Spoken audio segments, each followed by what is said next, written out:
Side middle east లో యుద్ధం జరుగుతూ ఉంటే ఇంకో సైడ్ మన జయశంకర్ గారు రష్యాకి వెళ్ళడం జరిగింది అండ్ అజిత్ దోవల్ గారు చైనాకి వెళ్ళడం జరిగింది. వై? సో ఇక్కడ విషయం గురించి మాట్లాడుకుంటే మన ఎక్స్టర్నల్ అఫేర్స్ మినిస్టర్ జయశంకర్ గారు రీసెంట్ గా రష్యాకి ఒఫిషియల్ విజిట్ అనేది చేశారు. ప్రతిసారి లాగానే ఈసారి కూడా ఇంటర్ గవర్నమెంటల్ కమిషన్ మీటింగ్ అని చెప్పి ఉంటది. యాక్చువల్లీ ఈ మీటింగ్ పర్పస్ కూడా ఏంటి అంటే ఇందులో ఈ ట్రేడ్, సైన్స్, టెక్నాలజీ వీటికి సంబంధించిన విషయాల గురించి మొత్తం డిస్కస్ చేస్తారనమాట. సో ఈసారి అంటే 27th India Russia inter governmental commission meeting కి జయశంకర్ గారు రష్యాకి సంబంధించిన ఫస్ట్ డెప్యూటీ పిఎం తోని మాట్లాడడానికి రావడం జరిగింది. As I said you before, ఆ మీటింగ్ లో రష్యాకి ఇండియాకి మధ్య ఉన్న ఈ trade and investment, energy and science and technology and nuclear corporation ఇలాంటి విషయాల గురించి డిస్కస్ చేయడం జరిగింది. అండ్ మనందరికీ తెలిసినట్టు రష్యా ఇస్ ఆ బిగ్గెస్ట్ ఆలై. రష్యా దగ్గర నుంచే ఈ ట్రేడ్ అండ్ ఎనర్జీకి సంబంధించిన సప్లైస్ అనేది మనం ఎక్కువ మొత్తంలో ఇంపోర్ట్ చేసుకుంటాం మన దేశానికి. ఎనర్జీ అంటే క్రూడ్ ఆయిల్. సో ఈసారి క్రూడ్ ఆయిల్ తో పాటు మన అగ్రికల్చర్ కి కావాల్సిన ఫర్టిలైజర్స్ ని, technology and nuclear energy imports ని ఇంకా పెంచాలి అంటే ఎక్స్పాండ్ చేయాలని చెప్పి మన భారత్ ఎక్స్పెక్ట్ చేస్తుంది. యాక్చువల్లీ మన దేశానికి వచ్చే 25 to 27% ఆఫ్ ఫర్టిలైజర్ అనేది మనకి రష్యా నుంచే వస్తుంది. కానీ ఇక్కడ ఒక ప్రాబ్లం ఉంది. మనం రష్యాతో మంచి బిజినెస్ చేస్తున్నాం కానీ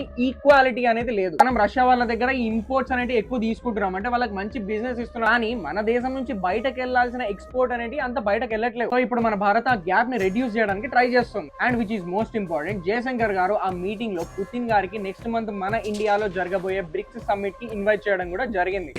Prime Minister Modi looks forward to meeting you at the SCO summit, then welcoming you in India for the BRICS summit. This is what happened. And Ajit Doval గారు కూడా ఈ line of actual control issue గురించి చైనాకి వెళ్ళడం జరిగింది. And దానికి సంబంధించిన information మనం నెక్స్ట్ వీడియోలో తెలుసుకుందాం. Till then, follow my page for more updates. Stay tuned, stay safe and జై హింద్, జై భారత్.